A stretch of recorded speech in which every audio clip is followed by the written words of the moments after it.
وقت کی شکایت رہتی اتنی کثرت سے ملا میں نے یہ بہت چاہا کہ اب مجھے چھٹی مل جائے.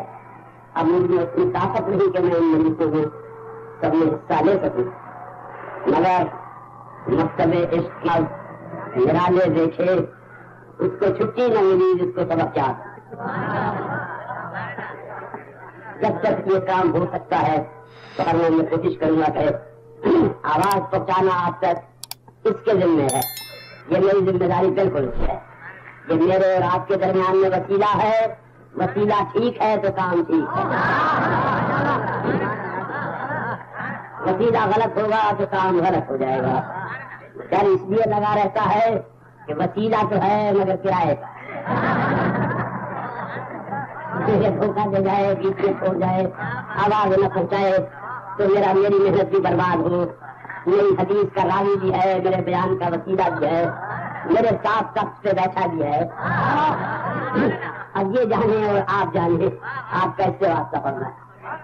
ابھی جب میں یہاں حاضر ہوا خدا کے فضل و کرم سے ہمارے لاہور کا مائع ناز نوجوان عالم و خطیب جناب خالد علوی بہترین تقریر فرما رہے تھے. بڑی پرمغ, بڑی مدلل, بڑی جامع, بڑی بہترین گفتگو انہوں نے فرمائی. اب ان کی گفتگو کا غنیمہ ہے جو میں آپ کے سامنے پیش کرتی ہوں. وقت بڑا تھوڑا ہے, جانا دوسری جگہ بھی ہے, ایک غنیمہ ہے جو آپ کے سامنے پیش کر رہا ہوں. حضور اگر اسلام ایک دستور حیات ہے اور حسین اس اسلام کا بہترین نمونہ ہے, اس میں کوئی شک و شبہ ہی نہیں. خالد صاحب کے بطور اگر تم اسلام کو عملی شکل میں دیکھنا چاہو تو ادھر ادھر نہ دیکھو. سمجھے, رسول کی خدمت میں حاضر ہو, جاؤ بے شک رسول کے روضے پر, تم رہو نا میری بات, روضہ رسول پہ بیٹھ کر حسین سے لو لگاؤ, قبر رسول پر ادھر ادھر مت دیکھو, صرف حسین سے لو لگاؤ. سمجھے, وہ عملی نمونہ ہے, بالکل عملی نمونہ. خداوند عالم ایسے نوجوان خطیبوں کو سلامت رکھے جن کے منہ پہ حق بات آ جاتی ہے, ورنہ کیا تعجب تھا یہ بھی کہہ دیتے حسین کو نمونہ بنانے کی ضرورت نہیں قرآن کا بھی. ورنہ حسین ہمارے لیے مکمل نمونہ ہے. ہوا یوں بھائی, میں اپنے طرز کی گفتگو کروں, مجھے فیصلہ منصف کی بات کرنی نہیں آتی, میں عالم بھی نہیں ہوں, ایک فن کا میں علامہ ہوں. اس چیز میں میرا مقابلہ کوئی کر سکتا ہی نہیں. وہ فن یہ ہے جس کا میں عالم ہوں کہ مجھے پورا علم ہے اس بات کا کہ میں جاہل ہوں. مجھے اپنے جاہل ہونے کا بڑا ہی پکا علم ہے. بس اس بات میں تو میرا مقابلہ نہیں. میں اپنے طرز کی بات کرتا ہوں کہ آج سے 1400 سال پہلے دو بچے ایک گھر میں پیدا ہوئے, ایک خاندان میں پیدا ہوئے, ایک گھرانے میں پیدا ہوئے, ایک خاندان میں, ایک گھر میں, ایک علاقے میں, ایک جگہ دو بچے پیدا ہوئے آج سے 1400 سال پہلے. جو ہے نا صاحب, ایک بچے کا نام اسلام, ایک بچے کا نام حسین. دونوں ایک ہی گھر میں پیدا ہوئے, ایک ہی ماں باپ نے پرورش کیا, ایک ہی جگہ سے دونوں کو غذا ملی, ایک ہی جگہ دونوں کھیلتے تھے, ایک ہی جگہ دونوں رہتے تھے, ساتھ سونا, ساتھ جاگنا, ساتھ چلنا, ساتھ پھرنا, ساتھ کھیلنا. سمجھے نہیں, پالتے کون تھا دونوں کو, اسلام اور حسین کو. پالنے والے محمد. اسلام پڑھ رہا تھا سینے میں, حسین پڑھ رہا تھا سینے پہ. یہی محمد سے, انہی محمد کی زبان سے اگر کلمے نکلتے, حروف نکلتے, الفاظ نکلتے تو اسلام کی رضا بنتا. اسی زبان سے دودھ نکلتا تو حسین کی رضا بنی. دونوں کی رضا وہی زبان تھی. آسمان سے جبرائیل وہی لاتے تو اسلام کی رضا بنتی, اور لباس اور میوے لاتے تو حسین کی رضا بنتی. ایک ہی جگہ پڑ رہے تھے سب کے ساتھ. بالے جبرائیل پہ حسین کا بستر, اور یہی جبرائیل اسلام کا پیغامبر. عصمت سیدہ حسین کی محافظ, اور یہی عصمت اسلام کے مبلغ. دونوں بچے ساتھ پہلے, ساتھ پڑھے, ساتھ رہے, ساتھ کھیلے. سمجھے نہیں. افسوس یہ کہ میں نے ابھی 2-3 جگہ اور جانا ہے, اس لیے مجھے بات کو مختصر کرنا پڑتا ہے. ایک آپ کو کھیل دکھاؤں اسلام کا, حسین کا, کس طرح کھیلتے تھے بچپن میں ساتھ. ایک دن اسلام رسول کی مسجد میں تھا، حسین گھر بیٹھے تھے، تو نا بھائی اسلام مسجد میں تھا، حسین گھر میں تھے، یعنی رسول نماز پڑھ رہے تھے، یہ اسلام ہے یا نہیں؟ نماز میں گئے سجدے میں، اب سجدے میں جو گئے تو آ گئے حسین، اسلام نے جو ساتھی کو دیکھا وہیں مچل گیا کہ آؤ کھیلے، جو کھیل شروع ہو گیا۔ اسلام سجدے میں، حسین کمر پہ، دونوں ساتھی کھیلنے لگے۔ دونوں بچوں کو جو کھیلتے دیکھا پالنے والا خوش ہو گیا، بچوں کا کہیں دل نہ ٹوٹے، سجدہ طویل ہوتا رہا۔ اسلام اور حسین کھیلتے رہے اور سجدہ طویل ہوتا رہا، طویل ہوتا رہا۔ حسین کمر پہ بیٹھے کھیلتے بھی رہے اور میرے محترم بھائیوں سجدے کی تکبیریں گنتے بھی رہے، سبحان ربی الاعلی، سبحان ربی الاعلی۔ جب 72 مرتبہ پوری ہو گئی اتر آئے۔ یہ کھیل تھا جو ہوا۔ ایک دن عید کے دن اسلام اور حسین دونوں عیدی مانگنے چلے رہے رسول کے پاس۔ اسلام نے کہا قبلہ میری عیدی دو، چاہ کے چلو نماز پڑھیں۔ حسین نے کہا میری عیدی دو، چاہ کے بٹھاؤ مجھے کندھے پر۔ دونوں کی ناز برداری اسلام کی بھی، حسین کی بھی رسول نے کی۔ ایک کے لیے نماز پڑھنے جا رہے ہیں، ایک کو کندھے میں بٹھا رکھا ہے۔ حسین کہتا ہے نانا تم آج میرے نانا رسول نہیں، آج میرے مرکب ہو۔ یہ بچپن کی باتیں ہیں قبلہ، اور مرکب ہو تو مجھے باغ بھی چاہیے۔ اب ماما اتارا، دل سے پکڑا دی، لو بیٹا باغ پکڑ لو۔ یہ نہیں کہا دل سے پکڑ لو، یہ کہا باغ پکڑ لو۔ اب حسین کی تصویر آنکھوں میں لاؤ، رسول مرکب ہو، دل سے ہاتھ میں ہے جو باغ ہے، اور تمام اہل علم جانتے ہیں کہ باغ اسے کہتے ہیں جس کے ذریعے سے جدھر پھیر دے پھر جائے، جدھر موڑ دے مڑ جائے، جہاں روک دے رک جائے، جہاں چلا دے چل پڑے۔ تو گویا آج خدا کی آخری رسالت کی باغ حسین کے ہاتھ میں۔ سمجھے نہیں؟ یہ تو واقعہ تھا جو میں نے تمہیں سنایا۔ اب میری قلندرانہ بات کی دیں گے، علماء تو یہ باتیں نہیں کرتے ہیں، یہ قلندر کی بات ہے کہ اتنی بڑی رسالتوں کی باغ سنبھالنا یہ تو بچپن کا کھیل ہے۔ یہ تھا اسلام کی طرف۔ یہ قدر کروں بات کو، جب 6-7 سال کا سن ہوا، رسول کی رحلت ہوئی، اسلام بھی یتیم ہو گیا، حسین بھی یتیم ہو گیا۔ حسین کے سر سے بھی نانا کا سایہ اٹھ گیا، اسلام کے سر سے بھی رسول کا سایہ اٹھ گیا۔ اب یتیم اسلام جنے کہاں کہاں ہوتا ہوا شام پہنچ گیا۔ شام میں تھا ملوکیت کا دور دورہ، شام میں تخت حکومت سے بیٹھے تھے اعلیٰ حضرت یونیورسٹی، انہیں تخت ملا تھا باپ کا مال سمجھ۔ باپ نے جن کی نامزدگی کی، اس زمانے کے بڑے بڑے محدثوں نے، صحابیوں نے، بڑے بڑے علماء نے، اسلام کے دعوے داروں نے جن کے ہاتھ پہ بیعت کر کے ان کا انتخاب کیا، جن کو اہل خاندان بنی امیہ کے شورا نے منتخب کیا، جن میں وہ ساری باتیں اکٹھی ہو گئی تھی، جن میں سے ایک ایک بات حکومت جلا دیتی۔ اعلیٰ حضرت ہے یونیورسٹی، حضرت یزید شام میں تخت کر بیٹھے ہوئے، آ گیا وہاں اسلام۔ اسلام نے آنکھیں دیکھی تھی محمد مزاج ٹوکنے والے کو کہاں برداشت کر، یزید نے کہا اسلام کو ختم کرو، یہ ہماری شاہی سے ہمیں ٹوکتا ہے۔ بظاہر کو ختم کرنے کی ہمت نہ ہوئی، محدثوں کو بلا کے، مفتیوں کو بلا کے، جھوٹے فتووں اور جھوٹے حدیثوں کا زہر گھول کے اسلام کو پھیلانا شروع کر، تاکہ رفتہ رفتہ خود مر جائے۔ سمجھے نہ ہوئی؟ کبھی کسی قیمتی نے اسلام کو نہیں مارا، جب مارا کسی مفتی نے مارا۔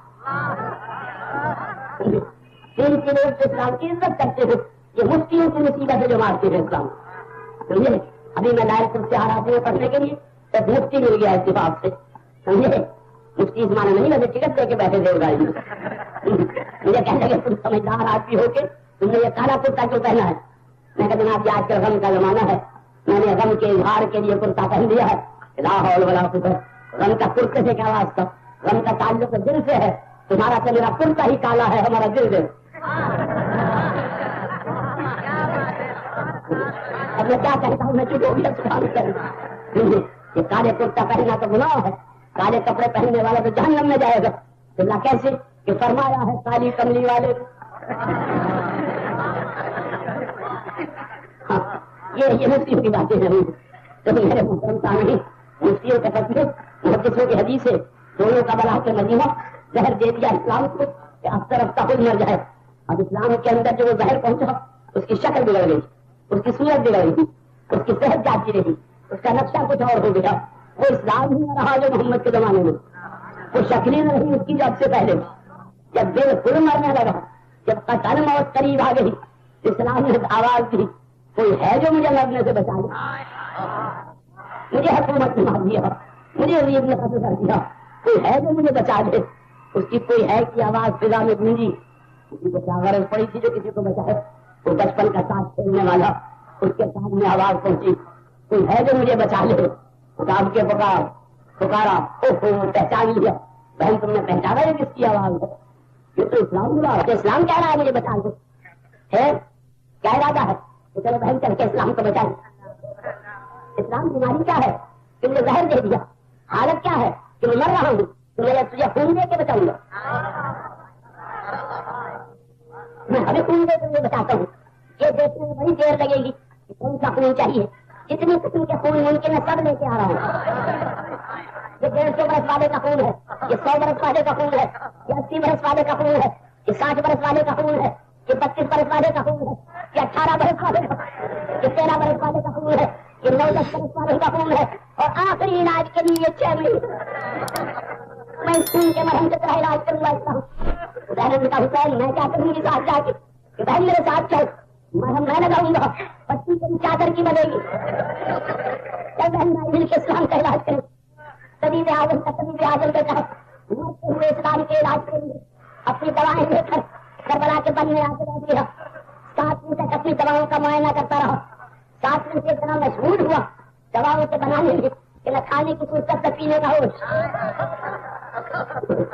10ویں کو علاج شروع کیا، خود باہر کھڑا ہو گیا، بہن گھر میں بیٹھ گئی، حسین آواز دیتے زینب فلاں دوا، زینب دوا بنا کے بھیج دیتی، دوا اسلام پی لیتا، خالی شیشی حسین اٹھا لاتی۔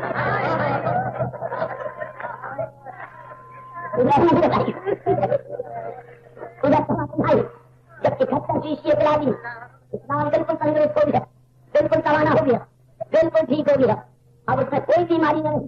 دور کے اسلام نے سامنے پکڑ لیے، حسین تو نے مجھے اچھا کر دیا، تو نے مجھے تندرست کر دیا، اسلام میری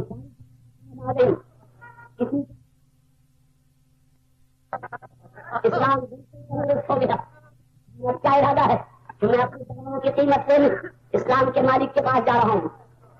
جب حسین جاؤ خدا حافظ، بسم اللہ تشریف سے جاؤ، مگر زینب اتنے بڑے حاکم کے سامنے جا رہا ہوں، اتنے علاج کر کے جا رہا ہوں، کوئی تحفہ چاہیے جو لے لو۔ زینب کو لیکن خالی ہاتھ کیا جاؤں؟ حسین میرے پاس قاسم کی بات کہ میرے پاس کا کچھ تازہ کرتی اور اکبر کی محسوس بتا کہ ایک شخص ہو گیا اور کسی کے پاس کچھ نہیں۔ کونے میں سے آواز آئی صاحبہ نے گاؤ کہ حسین اگر تحفے میں کام آ جائے تو میرے پاس چھوٹی سی ایک کی کمی ہے، اسے حسین تحفے کے پیچھے جاؤ، بس آواز 2 منٹ کی بات اگر ہو تو اللہ تمہیں سلامت رکھے۔ اور حسین خوش ہو گئے، رباب نہ تیرے بچے کو تحفے دے دے گا، رباب بچے کو لے کر آئی، حسین کی گود میں دیا، آنکھوں میں حسین لے جاؤ اسے، مگر اگر اجازت ہو 1 منٹ کو میں اسے لینا چاہتی ہوں۔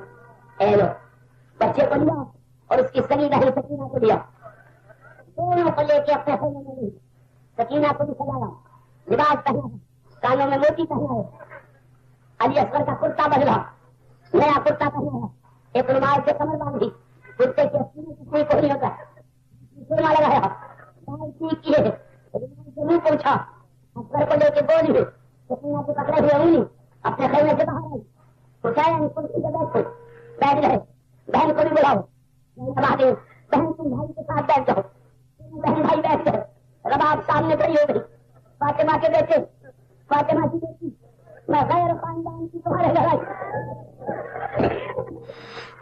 میں شہزادی نہیں ہوں، میں امتی، میں غیر گھرانے کی تمہارے لڑائی، تم نے میری عزت بڑھائی، میری شان بڑھائی، تمہارے گھر مجھے 2 تحفے ملے، ایک سکینہ ایک اصغر، میں نے تمہارے تحفوں کو پالا، میں تھوڑی دیر کے بعد بیوہ ہو جاؤں گی، قیدی ہو جاؤں گی، تمہارے تحفوں کی حفاظت نہیں کر سکوں گی، دونوں کو سجا کے لے آئی ہوں، اصغر کو حسین کی گود میں لے دیا، سکینہ کو زینب کی گود، زینب تو جانی ہو سکینہ جانی، جب حسین تو جانے اور اصغر جانے، حسین اصغر کو لے کے میدان میں آ گئے اور قصہ یہ اصغر کو کیا بولا ہے کہ سن اسلام دواؤں سے تو ٹھیک ہو گیا اور تجھے یہ آب حیات پلاتا ہوں تاکہ قیامت تک کوئی تجھے مار نہیں سکے. آب حیات کسی کی حسین کے ہاتھوں پہ جیتا کسی کا کاج کو مرا کے سینے میں کھولا آب حیات کے قطرے چمکنے لگے. اس طبیب نے چہرے پہ بندی اسلام کو پلا دی ہے. اسلام کو حیات جاوید بستی ہمیں جا کے زندہ ہو گیا. اب ہائے حسین کے مانی ہے اسلام زندہ باد. اب حسین کے مانی ہے اسلام زندہ باد. جہاں حسین کا دربار ہے یہ اسلام کا دربار ہے. جہاں حسین کا نام ہے یہ اسلام کا نام ہے. یہ دونوں ایک شہر کے نام ہو گئے. اسلام حسین کا نام ہے حسین اسلام کا نام ہے. اور اگر لا الہ الا اللہ اسلام ہے تو حسین کی لا الہ الا اللہ ہے. اللہ ان سے رحمت برکت نازل کرے جہاں حسین کے اجڑے ہوئے گھر کا ذکر ہوتا ہے. اللہ ان کی اولاد کو سلامت رکھے جہاں حسین کی اولاد کا ماتم ہے. خدا تم سب کو سلامت و آباد رکھے. اپنا وقت نکال کے بیکار نہیں مجھے پتا ہے اپنا وقت نکال کے رونے کے لیے آتے ہو. اللہ تمہیں سلامت رکھے اللہ خوش رکھے. پیدل والے پیدل چلے آ رہے ہیں کاروں والے کاروں میں آ رہے ہیں سائیکل والے سائیکل سے آ رہے ہیں بڈھے جوان بچے دوڑے چلے جا رہے ہیں. بھائی کیوں جا رہے ہو کیا ملے گا نہ کرو ہمیں جانے دو ہم رونے جا رہے ہیں. خدا اس قوم کو سلامت رکھے اور اس کے جنگل کو سلامت رکھے. محمد والے محمد ربنا تقبل منا انك انت السميع العليم واخر دعوانا الحمد لله رب العالمين. سید الشہداء کے دربار میں اور حاضریاں دینی ہیں اس لیے آپ خدا حافظ.